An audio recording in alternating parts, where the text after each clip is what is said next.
बिस्मिल्लाहिर्रहमानिर्रहीम। आज का लेक्चर 4.4 है, एक्सरसाइज है 8 क्लास के मैथ की। और इसके क्वेश्चन नंबर 2 और 3 को आज सॉल्व करते हैं। क्वेश्चन नंबर 2 बेटा हमने बनाना construct and isosceles triangle. Isosceles triangle वो होती है जिसकी 2 साइड्स लेंथ में इक्वल होती हैं, उसे आइसोसेलेस ट्रायंगल कहते हैं। उनके जो नीचे एंगल होते हैं कॉर्नर पे, उनको नेम देते हैं बेस एंगल का।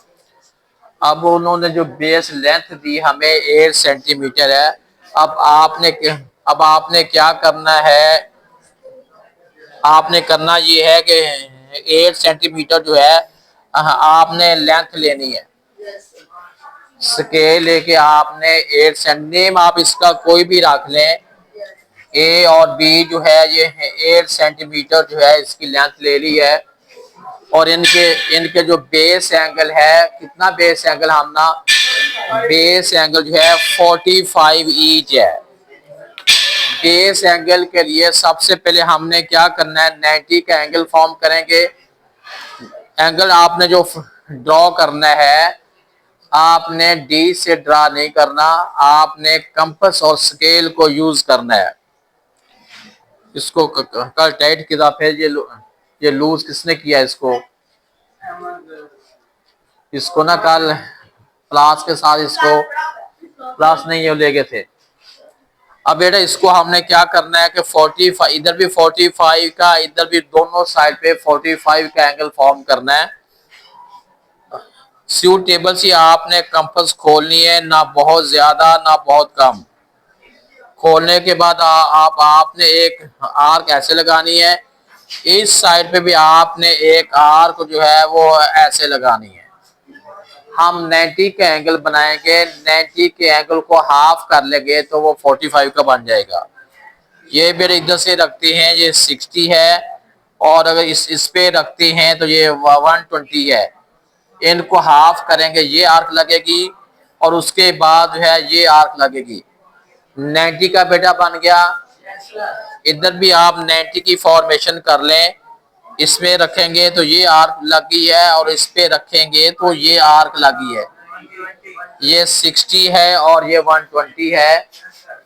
अब हम इनको हाफ करते हैं तो ये 90 का बन जाएगा।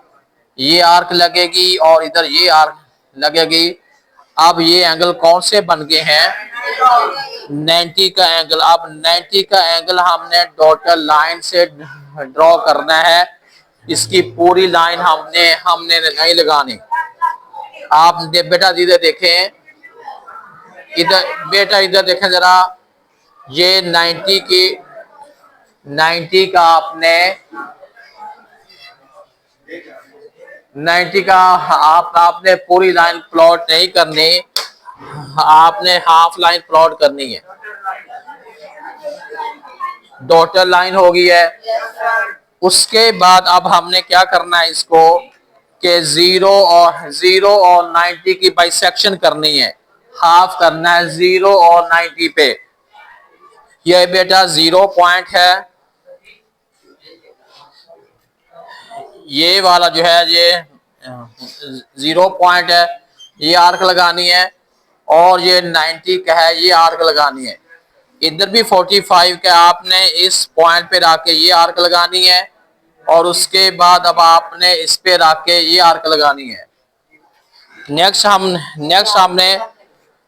हमने बेटे क्या करना है कि इन दोनों को आपने स्ट्रेटी तौर पे ऐसे ज्वाइन करना है।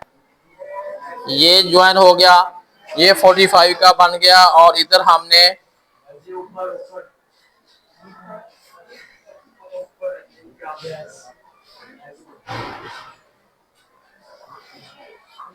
ये हो गया। अब इसका नेम है ABC है, कोई नेम अगर ए बी रखा सी रख लें।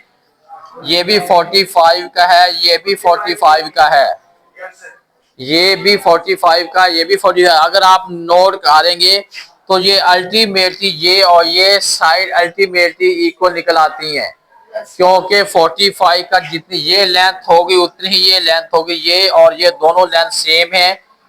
रूल क्या होता है, रूल बेटा ये होता है कि अगर किसी ट्रायंगल के दो एंगल सेम होती हैं तो उनकी फेसिंग साइड लेंथ में इक्वल होती हैं। एक बात।